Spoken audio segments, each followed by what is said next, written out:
Allô, allô! Bon mercredi. Ah, je vais attendre que vous joigniez à moi. Je suis un peu en retard, c'est pas de ma faute. Je vais vous expliquer qu'est-ce qui s'est passé.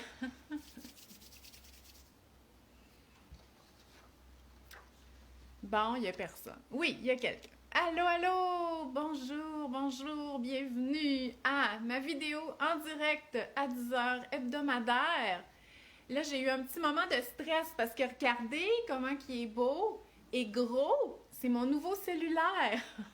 Fait que je me suis acheté un nouveau cellulaire. Mais là, pourquoi je vous parle pas avec? C'est parce qu'imaginez-vous qu'il n'y a pas l'option de faire des directs. Mais je vais régler ça, là, OK? Mais là, je me suis loguée sur ma page Facebook, puis là, j'avais pas l'option d'être en direct. Fait que là, j'étais en train de vous parler avec mon ancien cellulaire. Chance qu'il existe, qui est quand même pratique. Donc, voilà, je trouve ça plate parce que j'avais vraiment hâte de l'essayer parce que là, c'est correct, le soleil est pas trop pire, mais la semaine passée, il me semble que, tu sais, j'étais... En tout cas, la misère avec la caméra, je l'avais cassée, puis je l'avais fait changer, puis ça avait tout brisé. Bon, mais je suis pas venue ici, vous n'êtes pas venu ici pour que je vous parle de mes problèmes technologiques. En tout cas, fait que là, je vous parle avec mon ancien cellulaire, mais vous n'y verrez que du feu, parce que là, en plus, je vois les commentaires. Donc, allô, allô, super, je suis contente de vous voir avec moi. Aujourd'hui, donc la semaine passée, je vous présentais mon projet de Maman mange bien en cavale. Ça nous donne hâte à l'été, le déconfinement à partir de vendredi. Hey, je sais que ça va pas bien partout dans le monde, là, mais tu sais, il faut célébrer les petites victoires, OK? Mais ce que je voulais vous dire aussi, c'était que même si ça sent l'été, même si vous le savez que moi, j'aimerais ça partir en cavale tout l'été, puis vous présenter plus de l'agrotourisme, mon travail en nutrition n'est pas terminé. Non, non, non. Il y en a toujours un peu. Et il reste deux choses officielles là, avant d'être juste dans l'agrotourisme et tout ça pour l'été. J'ai une conférence DME qui va avoir lieu en direct. OK? Vous savez, en tout temps, vous pouvez avoir ma conférence DME sur mon site web enregistré, mais en direct, c'est vraiment le fun parce que là, vous êtes dedans, on pose les questions, on est une grosse gang et vous allez avoir l'enregistrement aussi. Et ça va être le 30 juin, OK? Donc, vous pouvez déjà vous inscrire là, sur mamanmangebien.com dans ma boutique, vous allez voir ça. Fait que ça, c'est le 30 juin, donc la dernière conférence des M1 en direct avant les vacances. Il va en avoir une à l'automne, c'est certain, mais l'année passée, juste pour vous donner une idée, là, celle en direct, elle était au mois d'octobre. En septembre, j'ai pas eu le temps de faire ça. Fait que la prochaine en direct pourrait être au mois d'octobre. Donc ça, c'est la première chose. La deuxième chose, c'est que, vous savez, là, il y a quelques semaines, là, tu sais, là, quand j'étais malade, puis tout ça, puis qu'on a dû reporter, moi puis Mélanie Magnan de Nutrimini, on a fait une conférence en direct, un webinaire sur l'alimentation des enfants qui s'appelle l'ABC. Donc ça, c'était en direct. Il y avait beaucoup de participants. On l'a aussi enregistré et c'est disponible dans ma boutique en ligne. Mais on vous avait dit sommairement que c'était comme la première partie de notre nouvelle formule pour le cours d'alimentation des enfants. Et là, il va avoir la deuxième partie qui est dans le fond l'accompagnement à la mise en pratique de la théorie qu'on a vue dans le webinaire. Donc, l'accompagnement, les inscriptions vont commencer demain, OK? Et c'est vraiment un soutien, c'est un programme de 6 semaines. Il va y avoir, oui, de la nouvelle théorie, mais pas tant parce qu'on reprend les concepts du webinaire. Ça va être vraiment plus par objectif, par coaching. Donc, il va y avoir 2 coachings avec moi et Mélanie et il va y avoir 4 conférences de conférenciers ergothérapeutes, éducatrices spécialisées et 2 nutritionnistes qui sont expertes en relation saine avec le corps et la nutrition chez l'adulte pour revoir notre propre vision de l'alimentation et chez l'enfant. Donc, pour développer une saine relation avec les aliments. Donc, ça, là, ça va être en vente à partir de demain. La seule chose, c'est que le webinaire est préalable. Donc, si vous n'avez pas fait le webinaire, ben vous pourriez l'acheter parce que c'est cette théorie-là qu'on va voir. Mais sinon, vous allez pouvoir vous le procurer là, à partir de demain en combo avec l'accompagnement. Et celles qui ont fait le webinaire, ben surveillez vos courriels parce que vous allez avoir un rabais. Il va y avoir un rabais. OK? À partir de demain, tout le monde a un rabais. Mais celles qui ont déjà fait le webinaire ou qui l'ont acheté dans les dernières semaines, vous allez avoir un rabais aussi. Surveillez vos courriels. Fait que c'est ça les annonces que je voulais vous faire parce que je suis nutritionniste avant tout et mon but, c'est de vous aider avec l'alimentation et c'est ça que je vais faire aujourd'hui parce que je veux vous présenter 3 trucs pour des repas agréables en famille. Donc, l'autre jour, là, je vous ai parlé de comment adapter sa cuisine à l'été, donc manger dehors et tout ça. Et j'ai eu beaucoup de commentaires comme quoi c'était plus facile les repas dehors, comme si vous étiez en mode vacances et que c'était plus relax. Donc, dites-moi, est-ce que ça vous est arrivé? Est-ce que vous avez remarqué ça aussi? Parce que ce qu'il faudrait par rapport au repas, même si c'est 3 fois par jour, c'est sûr qu'on n'est pas tout le temps relax parce que des fois, il faut manger puis il faut s'en aller puis on est pressé. Mais sinon, les repas, ils devraient être agréables, OK? C'est ça le but. C'est ça le but visé. Parce que des repas en famille, puis ça, j'ai déjà fait une vidéo au complet là-dessus, c'est la base d'une saine alimentation. Peu importe qu'est-ce qui est servi, le fait de manger ensemble, ça a un impact sur les habitudes alimentaires à long terme. Même quand vos enfants vont quitter le nid familial, si vous aviez toujours instaurer des repas en famille, ensemble, un moment qui est agréable, ben ils vont, selon les études, être plus actifs, moins fumer, pas décrocher de l'école et tout ça. Fait que ça vaut quand même la peine. Donc, c'est ça. Fait que c'est pour ça qu'avoir des repas agréables en famille, là, c'est quelque chose qui est visé, OK?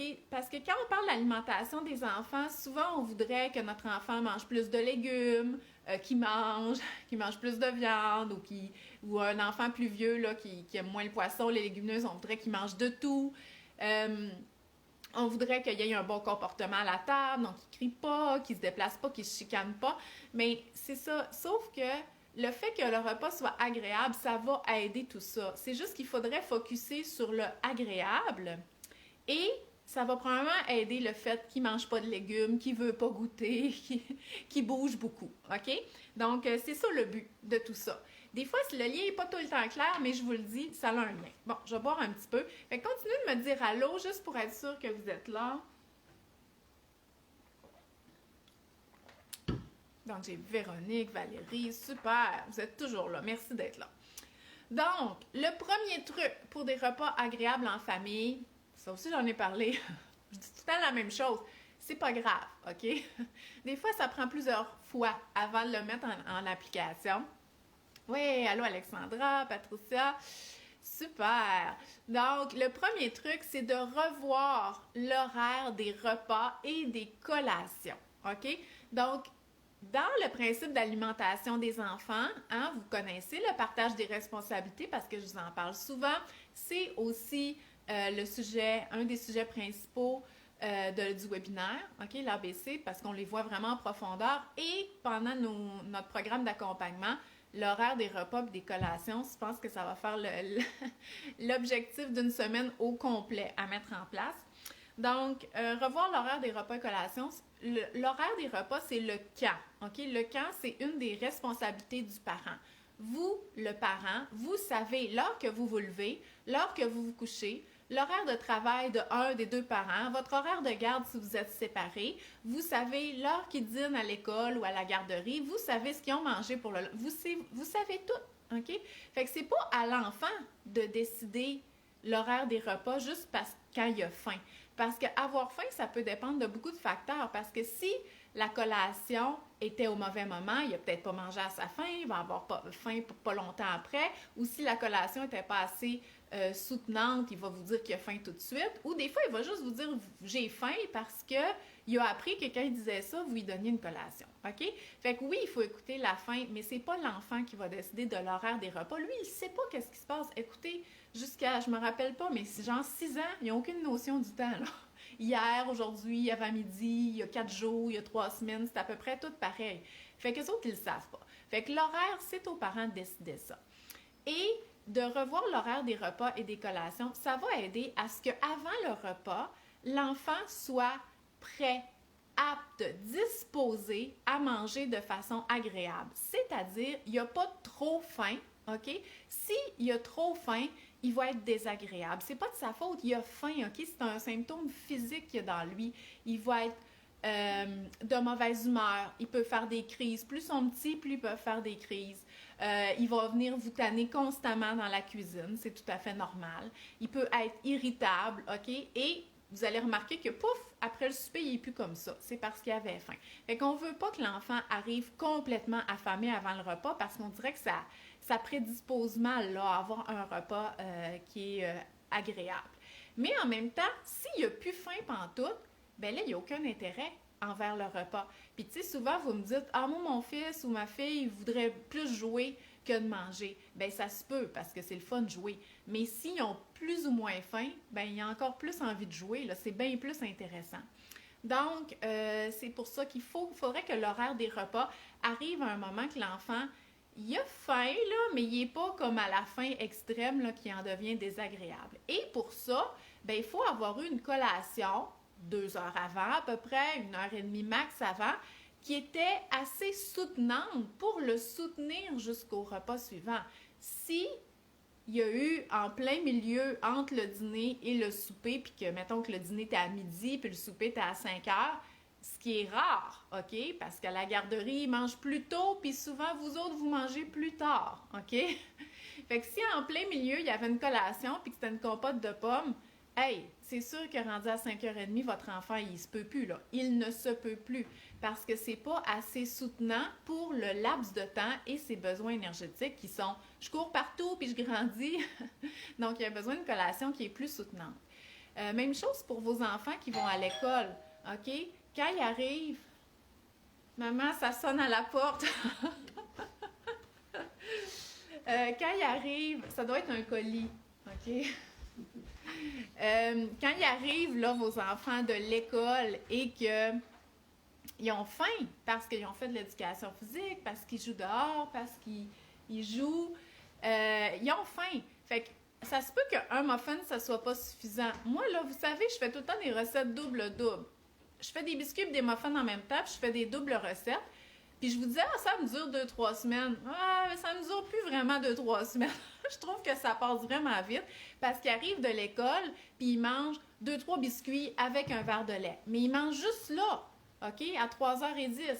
Puis on soupe vers 5h20, 5h30. Puis après ça, ils retournent jouer dehors. Fait que la collation, même si ça peut nous sembler grosse, est quand même assez loin du souper pour qu'arriver au souper, ils ont faim. C'est fini. La collation, là, elle a répondu à leurs besoins à ce moment-là, mais ils ne sont pas affamés. Donc, c'est important de revoir l'horaire des collations. Mais là, je vous parlais du quoi? Ah, mon Dieu! Parce qu'il est là aussi. Qu'est-ce qu'on mange? C'est la responsabilité du parent aussi. Donc, revoir l'horaire des collations et même du souper. Puis ça, je vous le dis souvent, je le sais que vous travaillez, je le sais que vous arrivez souvent assez juste là, sur l'heure du souper, mais les petits-enfants, ceux qui sont petits, ne peuvent pas attendre 6h, 6h30 sans manger une autre collation, OK? Fait que si c'est possible, si c'est parce que vous arrivez, mettons, à 4h45 ou à 5h avec vos enfants de la garderie, essayez de revoir votre planification des repas pour juste manger du réchauffé ou quelque chose d'extrêmement rapide parce qu'ils ont besoin de manger tôt, ils se couchent tôt. Fait que c'est important pour que le repas soit on est apte à recevoir puis à avoir un repas agréable, c'est important qu'on ait faim, mais pas trop. Puis c'est la même chose pour moi. OK, des fois, moi, là, je prends pas vraiment ma collation d'après-midi, puis je me fais pogner. Savez-vous comment je me fais pogner? C'est que je mange pendant que je prépare le souper. Puis là, j'arrive, je m'assois devant mon assiette, puis j'ai plus faim. OK? Puis moi, je suis comme un enfant. Si j'ai plus faim, je vais pas manger. Fait que, tu sais, ça rend le repas moins le fun parce que, tu sais, le repas, il est beau visuellement, il sent bon, tu sais, c'est goûteux, mais tu sais, quand t'as pas faim, il est moins le fun aussi. Fait qu'il faut vraiment arriver au repas apte à le manger, c'est-à-dire faim correcte, là, parce que c'est le moment. Donc, voilà. Deuxième truc pour avoir des repas agréables en famille, OK? Puis ça, là, on va le travailler dans l'accompagnement pendant une semaine. Mais ça ne sera pas facile, OK? Ça fait partie des objectifs qu'on va se donner à chaque semaine. C'est faire aucun commentaire par rapport au repas pendant le repas, OK? Pas, parce que ça, c'est de la pression. Et n'importe quel type de pression, que ça soit positif, genre Oh, regarde, oh, la sauce est tellement bonne. Ah, il faut que tu goûtes à la sauce, c'est tellement bon. Hein, qui est comme un incitatif. Ou, bravo, hey, t'as mangé telle affaire. Fait que ça, c'est comme féliciter un comportement.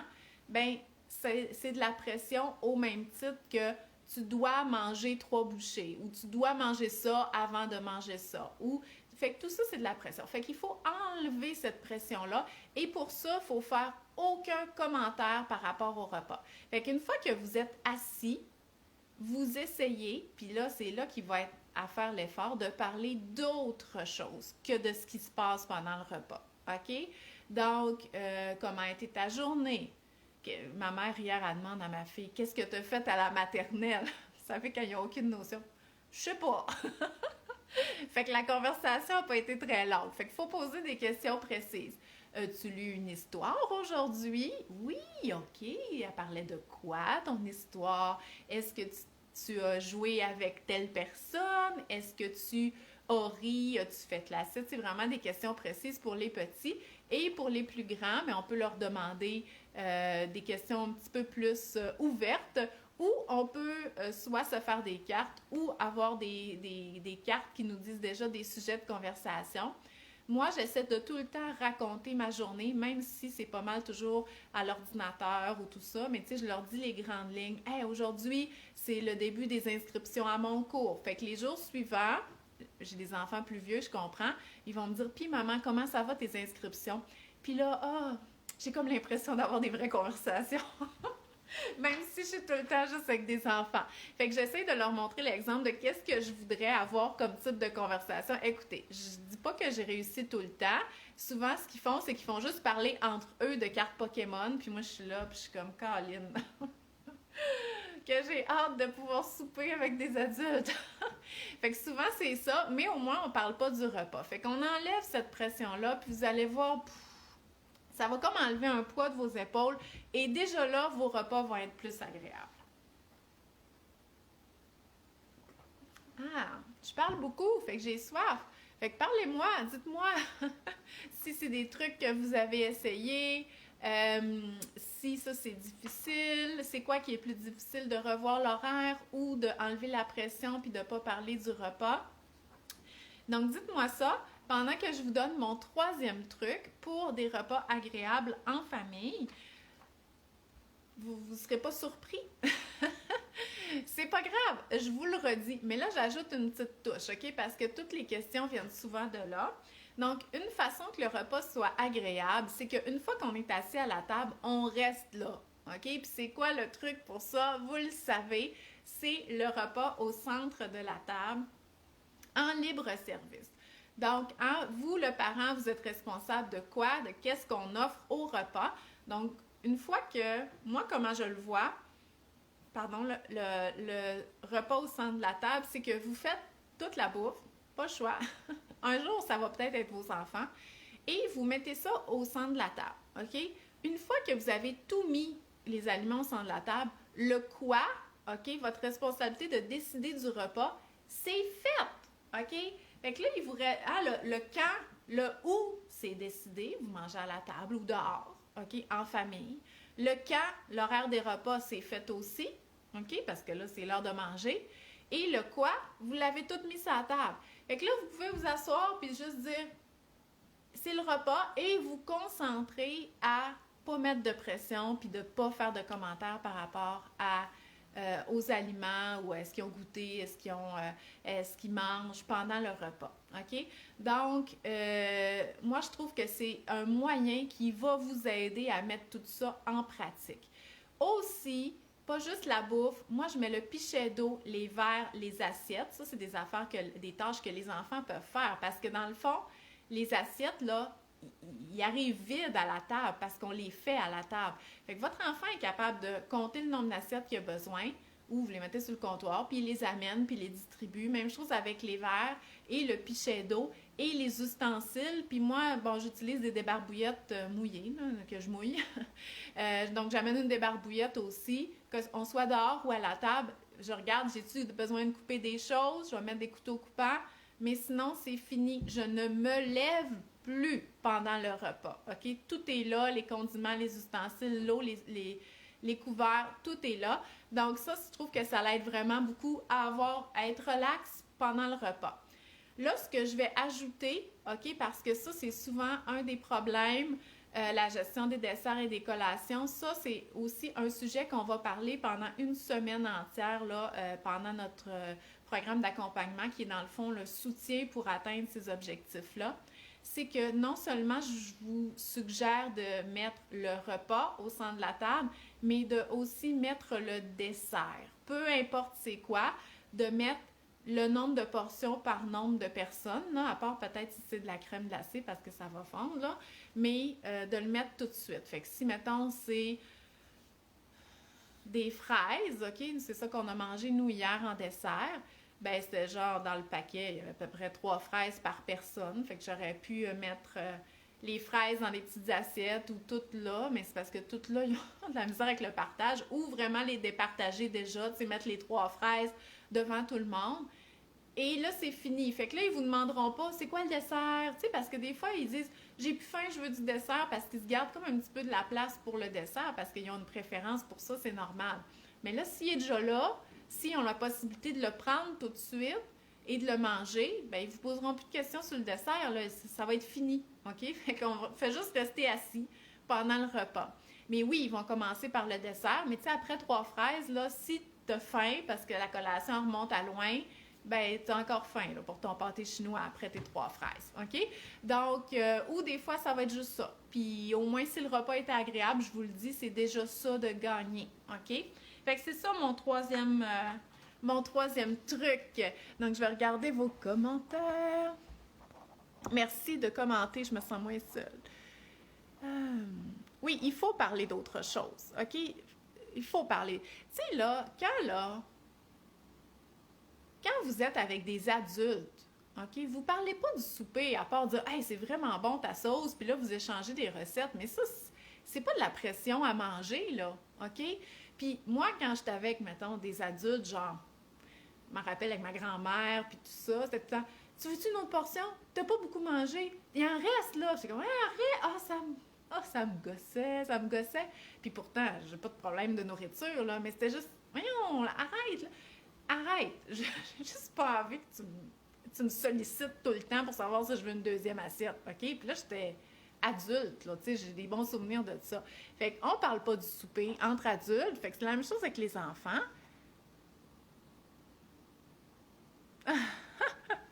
Un concours culinaire. Bien, tu vois, Marie-Julie, les enfants aiment les concours culinaires, OK? Moi, ils écoutent ça, puis je suis sûre qu'ils écoutent des fois la télé, puis c'est des concours ou des challenges, mais ça, c'est des belles activités à faire en dehors des repas pour, justement, se pratiquer à développer les goûts. Fait qu'ils pourraient, comme, vous pourriez faire des concours, tu sais, de faire des petites préparations faciles, là, comme par exemple, vous faites des biscuits, puis ils sont tous décorés différemment, puis là, après ça, vous faites un panel de juges, puis c'est lequel le meilleur. Ça, c'est les enfants, ils adorent ça. Mais ça, c'est des choses qu'on fait en dehors des repas. Oui, moi aussi, j'aime ça qu'on me dise quand c'est bon. Ça, c'est correct. C'est correct. Ça fait toujours plaisir. Tu dis merci, mais tu rajoutes pas, ben justement, hein, grand frère dit que c'est bon, fait que petite sœur, tu devrais peut-être manger parce qu'il paraît que c'est bon. Ça, on fait pas ça.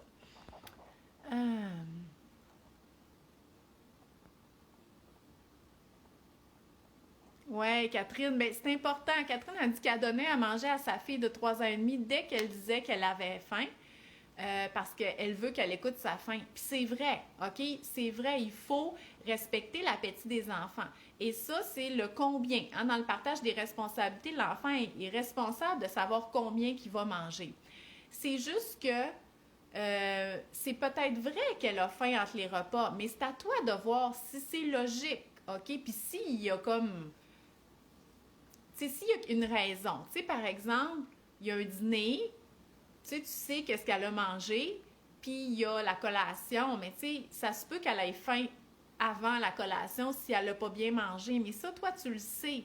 Fait que là, tu pourrais lui dire, oui, on va manger bientôt, c'est la collation, comme, tu sais, mettons que tu trouves que ça fait juste comme 30 minutes, là, c'est que c'est correct, OK? Elle va pas mourir de faim en attendant, là, si ça fait juste 30 minutes qu'il a dîné, mais tu dis, oui, il va avoir une collation, puis la collation, ça va être un bon muffin avec un verre de lait, mais c'est après le bricolage, tu pourrais lui dire ça comme ça. Fait qu'elle va pas avoir peur de manquer de nourriture, elle sait que sa faim va être comblée, mais elle comprend que elle n'a pas juste à dire j'ai faim pour recevoir de la nourriture, tu comprends? Parce qu'à un moment donné, la faim ne se traduit pas nécessairement en paroles chez les petits, c'est parce que c'est nous qui lui mettons des mots dans la bouche, puis des mots bien intentionnés, parce qu'on dit « Oh, tu as faim, j'ai plus faim », mais la faim chez les enfants, ça se ressent plus que ça se parle, OK? Fait que oui, on veut respecter la faim de nos enfants à tout prix, ça c'est certain. Mais il faut essayer d'analyser un petit peu qu'est-ce qu'il y a autour et les rassurer qu'ils ne manqueront pas de nourriture et ne pas leur faire la leçon non plus. Ben c'est pour ça que tu as faim, c'est parce que tu n'as rien mangé à midi. Non, on fait pas ça. Oui, il va y avoir une collation bientôt, mais c'est après notre activité, c'est pas encore l'heure.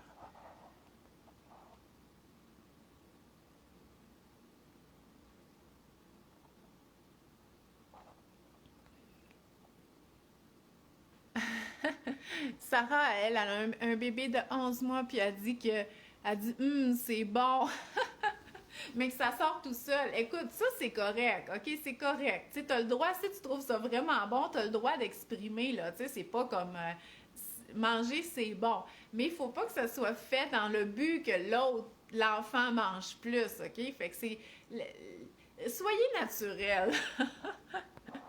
Ah, la durée du repas, c'est un enjeu. La grande mange lentement versus les petits qui ont de la difficulté à rester assis. OK, fait que la durée du repas, là, c'est sûr que ça dépend de votre dynamique familiale, OK? Mais moi, je vous dirais, il faudrait que tout le monde, si c'est difficile, là, on peut viser au moins un 15 minutes assis, OK? Si c'est possible, on peut aller à 20. OK? Mais là, ce serait beaucoup demandé plus que pour les enfants. J'ai même déjà entendu que c'était genre 1 minute par âge de l'enfant, mais là, tu sais, moi, sérieux, 5 minutes, là, pour un enfant de 5 ans, je trouve que... Non, moi, c'est pas vrai que j'ai fait un repas pour avoir mes enfants juste 5 minutes assis à la table. Je veux qu'on partage un petit peu plus longtemps que ça. Fait que je te dirais, essaye de viser 15 minutes. Après le 15 minutes, si les enfants y avaient faim, avant le repas, mais pas trop, si c'est habituel, si l'horaire est adéquat, ils devraient avoir mangé la majorité de ce qu'il y avait à manger. Fait que c'est à toi de voir après 15 minutes, si le dessert n'avait pas été servi en même temps, tu pourrais mettre le dessert, puis l'enfant qui mange plus lentement, bien, elle va continuer à manger. Sauf que là, tu sais, ceux qui ont déjà fini ne vont pas comme tout être là à attendre puis à la regarder, tu sais, selon la durée que tu as décidé. Fait que si tu dis, bon, après 15 minutes, je sers le dessert, ou après 15 minutes, dessert inclus, ceux qui bougent beaucoup et qui sont plus capables d'être à la table pourront s'en aller. Toi, tu peux commencer à ramasser et l'enfant qui est plus lent à manger va y aller à son rythme sans pression, OK? Sans savoir qu'il doit se dépêcher ou tout ça.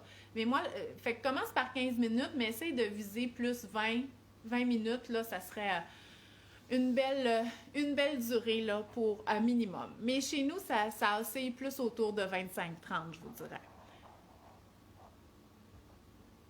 Oui, c'est correct si vos enfants vous en parlent, OK? C'est correct. Ils peuvent vous poser des questions. C'est un moment de découverte. Ah, c'est quoi qu'il y a là-dedans? Ben, c'est orange. Fait que qu'est-ce que t'en penses? Qu'est-ce que tu penses qu'il y a là-dedans? Je sais pas, des patates douces, des fraises. Ah, des fraises? Ben voyons, comment ça, des fraises? C'est pas orange. Puis, tu sais, on peut parler de nourriture et tout ça, mais on dit pas, on parle pas de rien qui se veut un incitatif à manger le souper.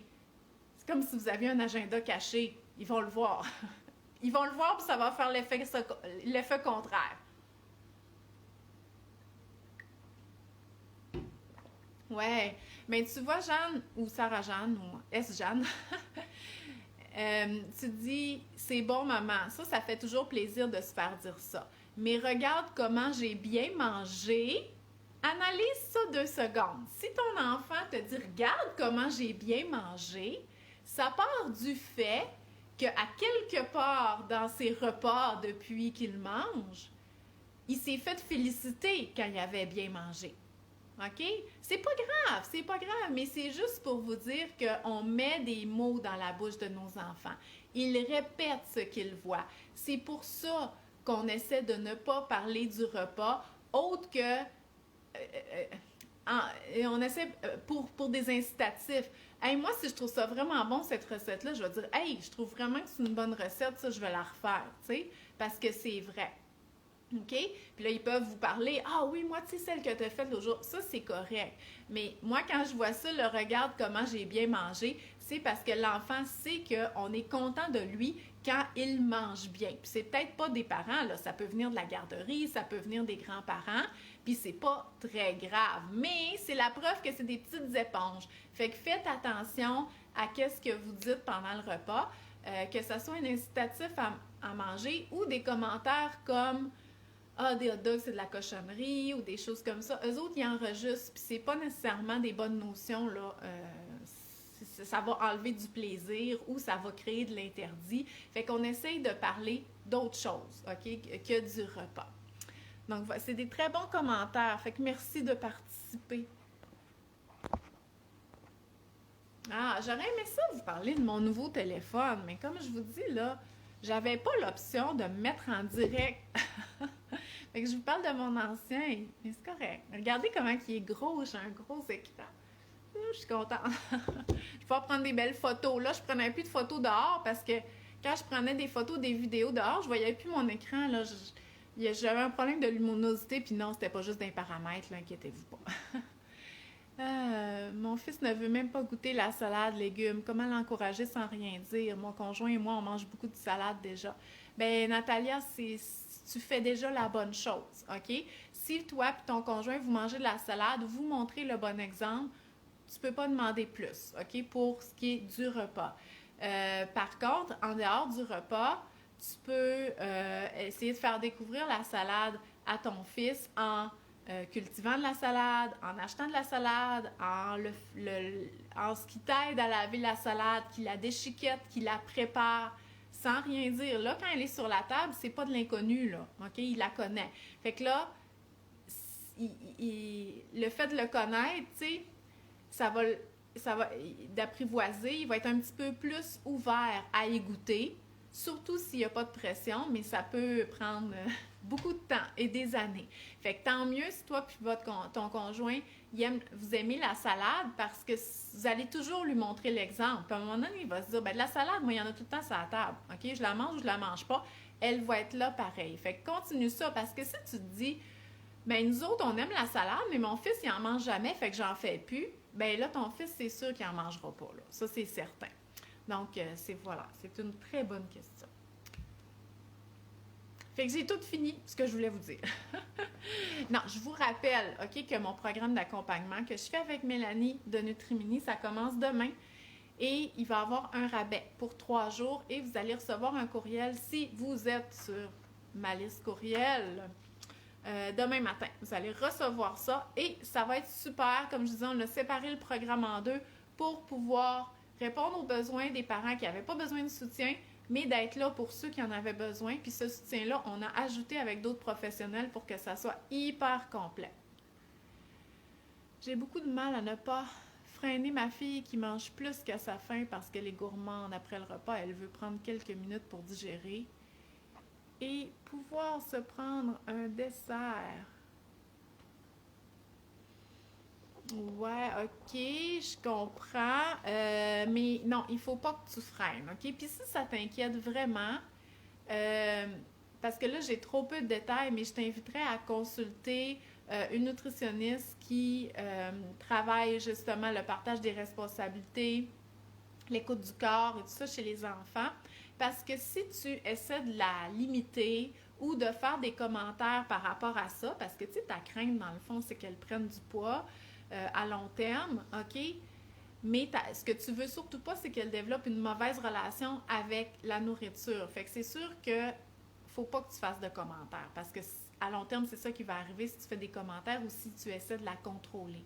Fait que ce qui serait bien, ça serait de consulter pour faire une évaluation de vos comportement face à cette situation-là, de son alimentation dans son ensemble et de sa croissance, Et afin que tu sois certaine que tes interventions sont les bonnes, OK? Et que n'y a pas rien, tu sais, qui va faire en sorte qu'elle va développer une mauvaise relation avec les aliments et qu'elle va écouter encore moins ses signaux. OK? Fait que c'est ce que je te suggérais là, dans ce cas-là. Mais que l'enfant mange beaucoup ou qu'il mange peu, ce sont les mêmes interventions. OK? Ouais, Lauriane, elle dit mon fils mange peu au souper, mais finalement, il veut toujours remanger en soirée. Mais ça, là, l'horaire des repas et des collations, c'est à toi d'y voir. Fait que c'est toi qui le sais. Est-ce qu'il y a un temps assez long entre le souper et le dodo pour avoir une collation? OK? Si la réponse est oui, il y aura une collation. Le quoi, qu'est-ce qui est servi, est décidé par toi. OK? Fait que si s'il a tout le temps faim parce qu'il mange rien au souper, parce qu'il sait que sa collation, c'est genre 2 biscuits puis un verre de lait, ça peut être ça. Mais tu pourrais décider que la collation, c'est juste le reste de muffin, un petit reste de muffin ou que ça va être un petit yogourt. Puis là, s'il est comme non, c'est pas ça que je veux manger, ben c'est ça où il n'y a rien. Fait qu'à long terme, avec la constance, il va le savoir. Mais si vous mangez à 6 heures et que c'est peut-être tard un peu pour lui, en passant. Des fois, ils n'ont plus faim, OK? Plus c'est tard, plus ils ont faim. Mais si vous mangez à 6 heures puis ils se couchent à 7h45, il n'y a pas de place de collation, là. Il n'y en a pas, OK? Donc, il faut revoir tout ça, là. Mais la collation de soirée, elle va servir, oui, à donner de l'énergie quand il y a un laps de temps trop long. Puis, tu sais, par exemple, moi, il n'y a pas de collation de soirée chez nous parce qu'on mange vers 5h20, 5h30, puis il se couche à 7, OK? Mais les fins de semaine, quand on écoute un film, puis il se couche à 8, 8h30, 9, c'est sûr qu'ils ont faim parce qu'ils ne sont pas en train de dormir. Fait que là, oui, on va ajouter une collation. Puis souvent, c'est quelque chose de le fun, comme du popcorn ou des chips parce que c'est différent, puis c'est ça. Voilà. Fait que je vais vous laisser. J'espère que ça vous a donné plein d'idées pour avoir des repas agréables. Manger dehors aussi, ça aide. Ça nous sort de la routine. On dirait que c'est plus relax. OK? Je vous ai donné des trucs il y a 2 semaines pour que ça soit encore plus relax, là, manger dehors. Et le repas au centre de la table en était un. Donc, voilà. Fait que je vous souhaite une belle journée. Puis, vous surveillerez notre programme d'accompagnement demain. Ça va être vraiment super. C'est quelque chose qui ne demande pas tant d'implication. Hein. Si vous dites, ah là, au mois de mai, ça ne me tente plus, là, tout ça. Le webinaire, c'était la théorie. Là, ça va être vraiment des petits trucs à mettre en pratique pendant vos repas, plus une conférence par semaine qui va être aussi enregistrée. Fait que vous allez pouvoir écouter à votre rythme. Fait que c'est vraiment un complément et l'accès à tous ces beaux professionnels-là là, pour répondre à vos besoins. Fait que vous regarderez ça parce que ça va être vraiment super. Fait que je vous souhaite une belle journée. Bye bye!